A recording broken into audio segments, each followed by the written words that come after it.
Hello friends, இன்னைக்கு நம்ம பூரி உருளைக்கிழங்கு எப்படி செய்யறதுன்னு பார்க்க போறோம். ஸோ நான் சொல்ற மாதிரி செஞ்சீங்கன்னா ரொம்ப நல்லா இருக்கும், டேஸ்டியாகவும் இருக்கும். ஸோ இந்த வீடியோ சப்ஸ்கிரைப் பண்ணாதவங்க சப்ஸ்கிரைப் பண்ணுங்க, பக்கத்தில் இருக்க பெல் ஐக்கான் கிளிக் பண்ணுங்க. இந்த உருளைக்கிழங்கை ஃபர்ஸ்ட் குக்கரில் வச்சு பாயில் பண்ணி எடுத்துக்கோங்க. அப்புறம் அந்த தோலை பீல் பண்ணணும். ஸோ ஃபர்ஸ்ட் இப்போ குக்கரில் வைக்க போகிறோம்.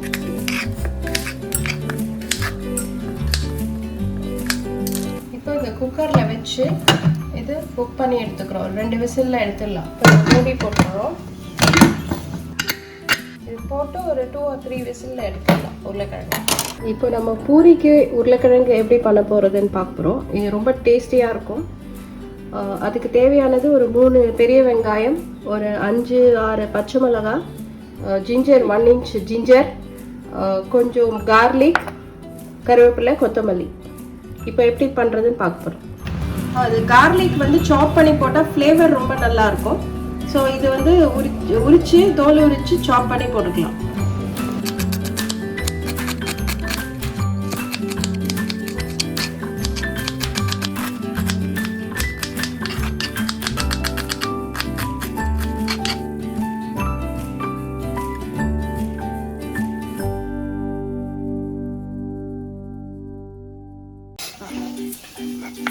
இந்த பச்சை மிளகாவை இப்படி ஜஸ்ட் ஸ்லிட் பண்ணி வச்சுக்கோங்க. ஸோ சாப்பிடும்போது இதை தனியாக எடுத்துடலாம் நம்ம. இப்போ ஜிஞ்சரை வந்து சாப் பண்ணி வச்சுக்கிறோம், நல்ல பொடியாக சாப் பண்ணி.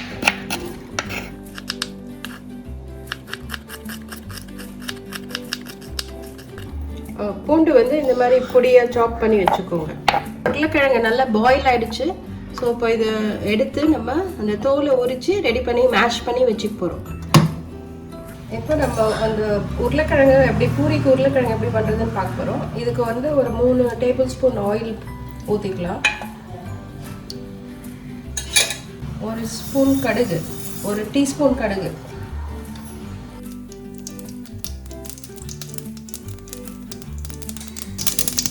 கடுகு வெடிச்சிட்டு இருக்கு. ஸோ கடுகு ஆட் பண்ணிக்கலாம். ஆனியன்,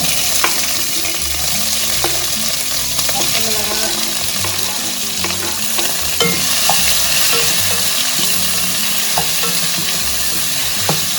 இந்த கார்லிக், இஞ்சி, இது எல்லாமே போட்டு நல்லா சாப் பண்ணி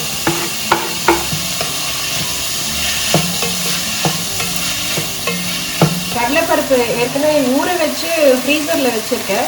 ஸோ தட் ரொம்ப சாஃப்டாக இருக்கும். நம்ம முதல்ல ஊற வைக்காமல் போட்டோன்னா அது ஹார்டாக இருக்கும். ஸோ இந்த கடலைப்பருப்பு கொஞ்சம் ஆட் பண்ணால் கலர்ஃபுல்லாக இருக்கும்.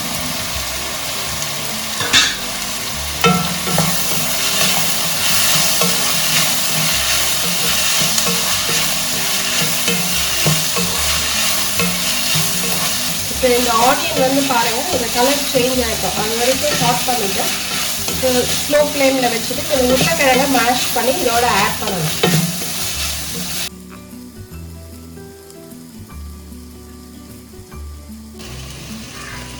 உருளைக்கிழங்கு வந்து இப்படி 1-2 கையிலேயே மேஷ் பண்ணால் போதும்.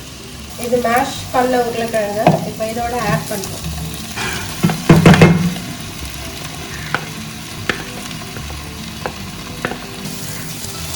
இதை போட்டுட்டு இதை நல்லா இப்படி கலந்து விட்டுக்கோங்க. ஸ்லோ ஃப்ளேம்லேயே இருக்கட்டும். ஸோ இப்போ வந்து நம்ம உப்பும் கொஞ்சம் மஞ்சத்தூளும் ஆட் பண்ணுறோம். ஒரு 1/4 டீஸ்பூன் டர்மரிக் பவுடர், இது தேவையான அளவு உப்பு.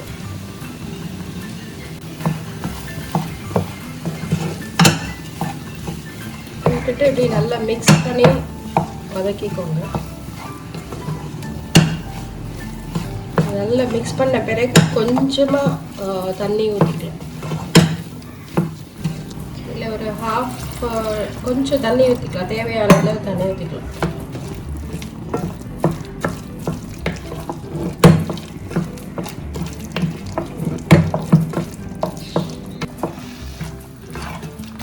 இப்போ இது ஹை ஃப்ளேமில் வச்சுட்டு ஒரு பாயில் வர வரைக்கும் மிக்ஸ் பண்ணி விட்டுக்கோங்க.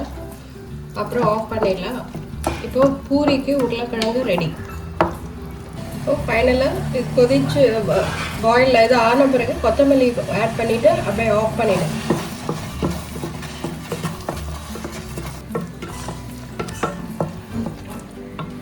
ஆஃப் பண்ணுறதுக்கு முன்னாடி ஜஸ்ட் ஒரு டேபிள் ஸ்பூன் ஆயில் ஊற்றி மிக்ஸ் பண்ணி வச்சுக்கோங்க.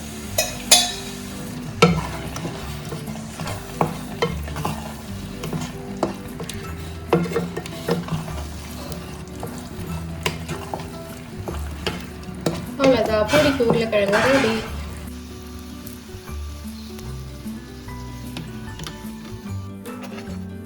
பூரி உருளைக்கிழங்கை பார்க்கும்போதே செமையாக இருக்குது. ஸோ பூரியும் செம சாஃப்டாக இருக்குது. ஸோ இந்த பூரி உருளைக்கிழங்கு காம்பினேஷன் நல்லாயிருக்கும், சாப்பிட்டு பாருங்கள். இந்த பூரி எப்படி இவ்வளோ சாஃப்டாக ஃப்ளஃபியாக செய்கிறதுங்கிறது நாங்கள் இன்னொரு வீடியோவில் போடுறோம். ஸோ இந்த வீடியோ பிடிச்சிருந்தா இதை லைக் பண்ணுங்கள், ஷேர் பண்ணுங்கள், கமெண்ட் பண்ணுங்கள். தேங்க்யூ.